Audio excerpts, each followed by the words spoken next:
morning, welcome to CATEX TV. My name is Frank Fortunato. Today is Monday, March 21st, 2016. If you want to follow us on Twitter, please go to CATEX TV.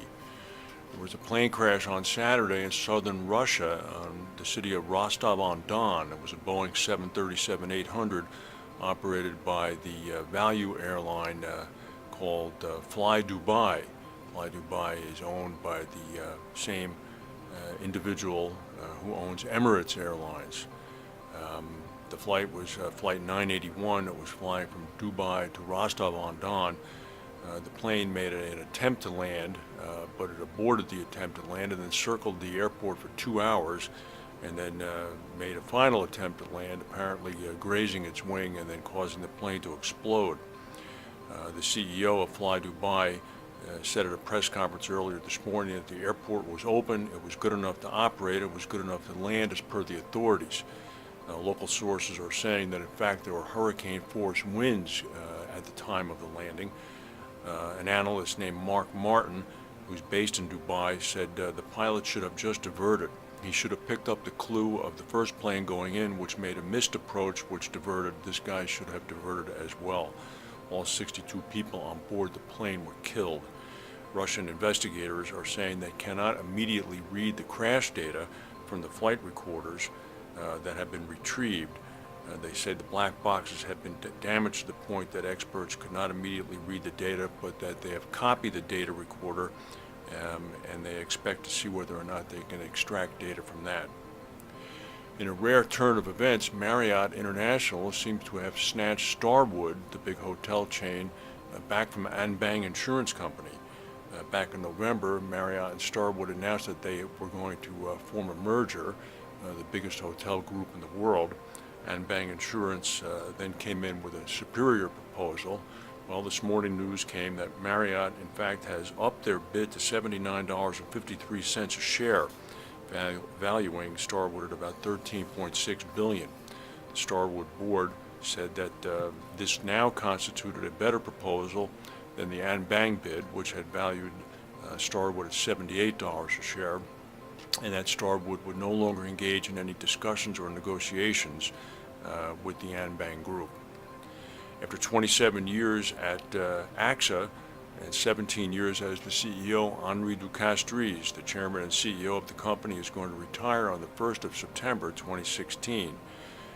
We now have Michel Lies and Nicolas von Baumhard retiring, as well as Mr. de Castries, all in the same year. He's going to be replaced by Thomas Buberl, who is currently the CEO of the Global Life and Health Unit, as well as the CEO of AXA Germany. Meanwhile, in Bermuda, PartnerRe's acquisition by Exor has been finally completed. The new board is going to meet on Thursday for the first time, when directors will nominate a chairman, as well as the company's new permanent chief executive officer. John Elkann, of course, from Exor, the chairman, is going to be on the PartnerRe board. Other directors of interest are going to be Patrick Thiel, who served as Partner CEO before retiring in 2010, as well as Brian Dowd, who was well known for his career at ACE. There was another bombing in Istanbul over the weekend. This one apparently was not caused by the Kurds. The Turks are saying this was an ISIS attack. It was a suicide bomber, killed 4 tourists in a very popular tourist area known as Istanbul Street on Saturday. 2 who were dead were American Israelis. Another one was an Israeli and another one was an Iranian. 36 other people were also injured, including 12 foreign nationals.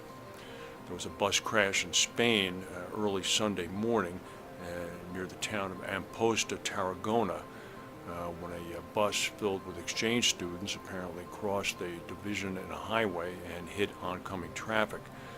13 people were killed. Russia has been rocked by a major earthquake of about a 6.6 magnitude out on the Kamchatka Peninsula this morning. There were no reports yet of any damage or injuries. The peninsula has a population of about 300,000 people. There have been no tsunami warnings issued either in Russia or on the American West Coast. President Barack Obama arrived in Havana, Cuba yesterday, escorted by a number of congressmen as well as business leaders. There have already been several hotel arrangements that have begun to emerge in the scant 18 hours since he has arrived. Most full-scale trade activity cannot begin until Congress repeals the economic sanctions that have been in place against Cuba. Mr. Obama walked with his wife and daughters through the old city of Havana yesterday afternoon and scheduled to meet this morning with Cuban President Raul Castro. He has no plans at this point, according to the White House, to meet with Fidel Castro, Mr. Raul Castro's brother. Shortly before Obama's arrival, dozens of dissidents were arrested in the neighborhood of Miramar, which is where an organized march led by Ladies in White, which is the known opposition group in Cuba, occurs every Sunday afternoon. Well, it occurred this Sunday, but the police were there as well to intervene.